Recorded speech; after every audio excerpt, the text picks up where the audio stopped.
Tonight, I want to have a conversation about this incredible global issue that's at the intersection of land use, food, and environment, something we can all relate to, and what I've been calling the other inconvenient truth. But first, I want to take you on a little journey. Let's first visit our planet, but at night and from space. This is what our planet looks like from outer space at nighttime if you were to take a satellite and travel around the planet.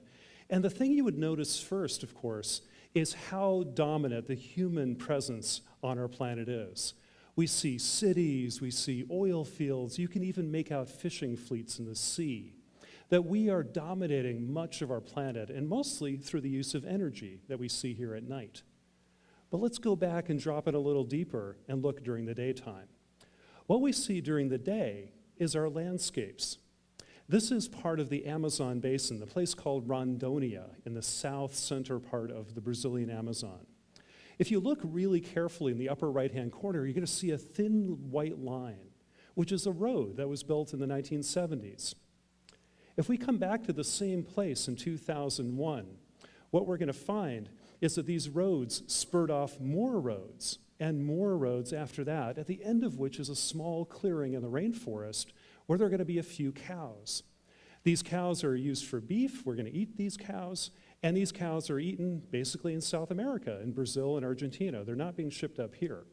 But this kind of fishbone pattern of deforestation is something we notice a lot of around the tropics, especially in this part of the world.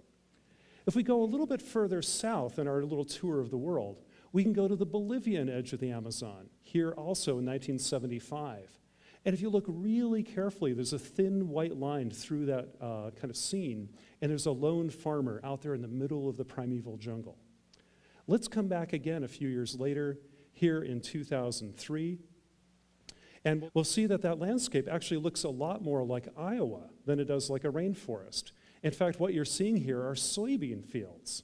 These soybeans are being shipped to Europe and to China as animal feed, especially after the mad cow disease scare about a decade ago, where we don't want to feed animals animal protein anymore because that can transmit disease. Instead, we want to feed them more vegetable protein. So soybeans have really exploded, showing how trade and globalization are really responsible for the connections to rainforest and the Amazon. Incredibly strange and interconnected world that we have today. Well, again and again, what we find as we look around the world in our little tour of the world is that landscape after landscape after landscape have been cleared and altered for growing food and other crops. So one of the questions we've been asking is how much of the world is used to grow food, and where is it exactly, and how can we change that into the future, and what does it mean? Well, our team has been looking at this on a global scale using satellite data and ground-based data kind of to track farming on a global scale. And this is what we found, and it's startling. This map shows the presence of agriculture on planet Earth. The green areas are the areas we use to grow crops, like wheat or soybeans or corn or rice or whatever. That's 16 million square kilometers worth of land. If you put it all together in one place, it'd be the size of South America. The second area in brown is the world's pastures and rangelands where our animals live. That area is about 30 million square kilometers, or about an Africa's worth of land. A huge amount of land, and it's the best land, of course, is what you see. What's left is like the middle of the Sahara Desert or Siberia or the middle of a rainforest. We're using a planet's worth of land already. If we look at this carefully, we find it's about 40% of the Earth's land surface is devoted to agriculture, and it's 60 times larger than all the areas we complain about, our suburban sprawl and our cities where we mostly live. Half of humanity lives in cities today, but its 60 times larger area is used to grow food. So this is an amazing kind of result, and it really shocked us when we looked at that. So we're using an enormous amount of land for agriculture, but also we're using a lot of water. This is a photograph flying into Arizona, and when you look at it, you're like, what are they growing here? It turns out they're growing lettuce in the middle of the desert using water sprayed on top. Now, the irony is that's probably sold in our supermarket shelves in the Twin Cities. But what's really interesting is this water's got to come from someplace, and it comes from here, the Colorado River in North America. Well, Colorado on a typical day in the 1950s, this is just not a flood, not a drought, kind of an average day, looks something like this. But if we come back today, during a normal condition to the exact same location, this is what's left. The difference is mainly irrigating the desert for food or maybe golf courses in Scottsdale. You take your pick. Well, this is a lot of water, and again, we're mining water and using it to grow food. And today, if you travel further down the Colorado, it dries up completely and no longer flows into the ocean. We've literally consumed an entire river in North America for irrigation.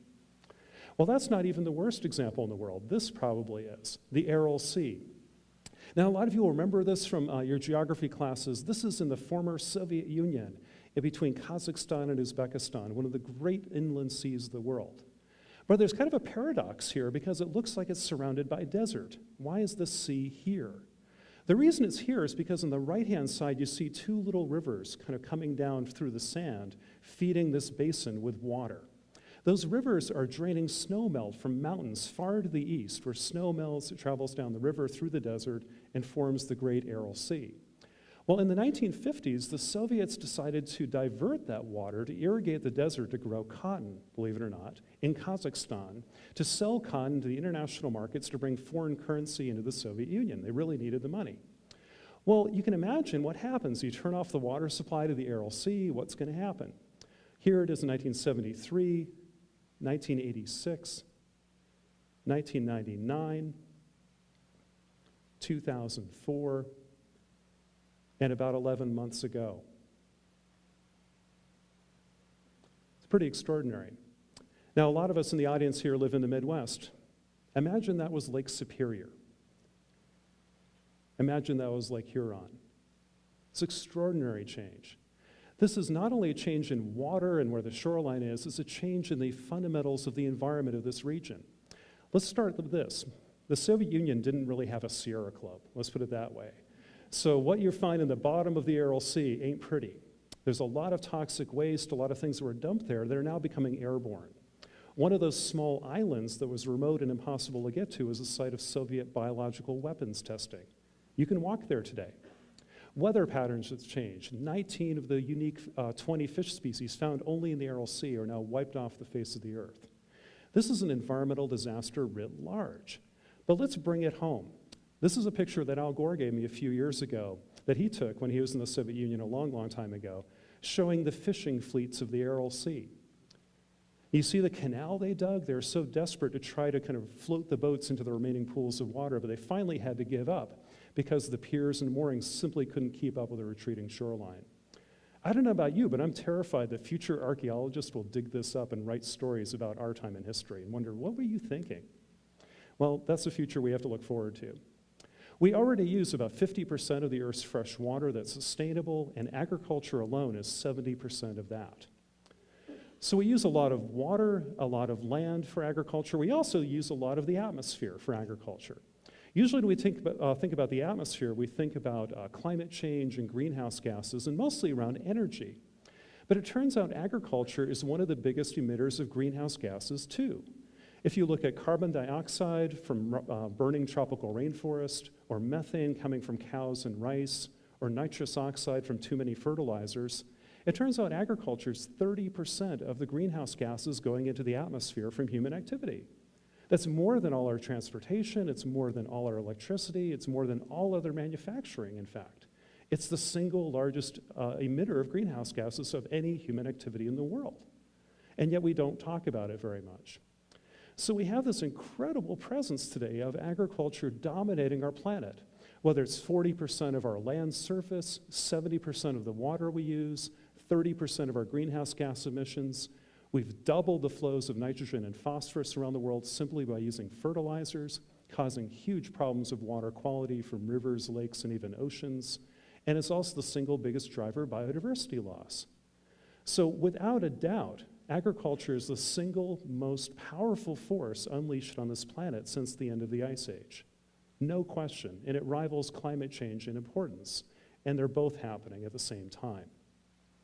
But what's really important here to remember is that it's not all bad. It's not that agriculture is a bad thing. In fact, we completely depend on it.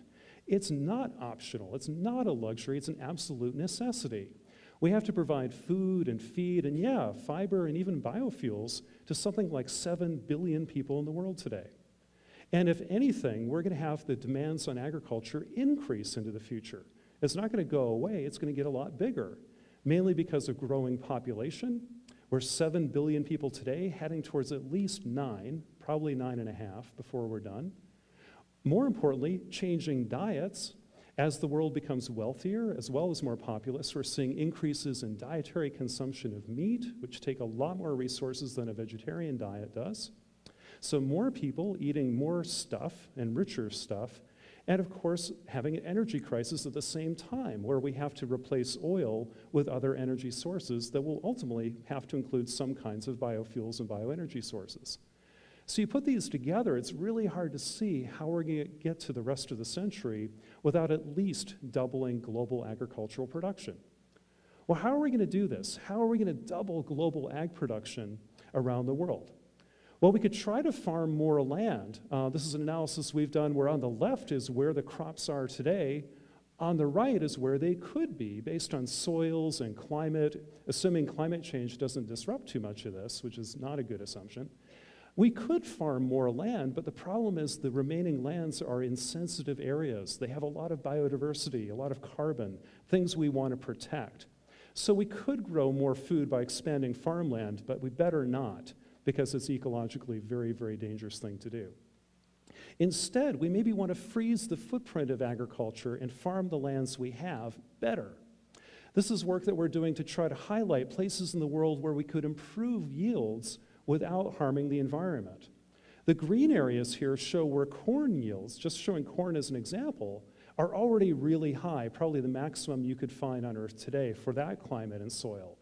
But the brown areas and yellow areas are places where we're only getting maybe 20 or 30% of the yield you should be able to get. You see a lot of this in Africa, even Latin America, but interestingly, Eastern Europe, where Soviet Union and Eastern Bloc countries used to be, is still a mess agriculturally. Now, this would require nutrients and water. It's going to either be organic or conventional or some mix of the two to deliver that. Plants need water and nutrients. But we can do this, and there are opportunities to make this work. But we have to do it in a way that is sensitive to meeting the food security needs of the future and the environmental security needs of the future. We have to figure out how to make this trade-off between growing food and having a healthy environment work better. Right now, it's kind of an all or nothing proposition. We can grow food in the background, that's a soybean field, and in this flower diagram, it shows we grow a lot of food, but we don't have a lot of clean water, we're not storing a lot of carbon, we don't have a lot of biodiversity. In the foreground, we have this prairie that's wonderful from the environmental side, but you can't eat anything. What's there to eat? We need to figure out how to bring both of those together into a new kind of agriculture that brings them all together. Now, when I talk about this, people often tell me, well, isn't blank the answer? Organic food, local food, GMOs, new trade subsidies, new farm bills. And yeah, we have a lot of good ideas here, but not any one of these is a silver bullet. In fact, what I think they are is more like silver buckshot. And I love silver buckshot. You put it together and you've got something really powerful, but we need to put them together. So what we have to do, I think, is invent a new kind of agriculture that blends the best ideas of commercial agriculture and the Green Revolution with the best ideas of organic farming and local food and the best ideas of environmental conservation. Not to have them fighting each other, but to have them collaborating together to form a new kind of agriculture, something I call terraculture, or farming for a whole planet. Now, having this kind of conversation has been really hard, and we've been trying very hard to bring these key points to people to reduce the controversy, to increase the collaboration. I want to show you a short video that does kind of show our efforts right now to bring these sides together into a single conversation. So let me show you that.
is that we face one of the greatest grand challenges in all of human history today, the need to feed 9 billion people and do so sustainably and equitably and justly, at the same time protecting our planet for this and future generations.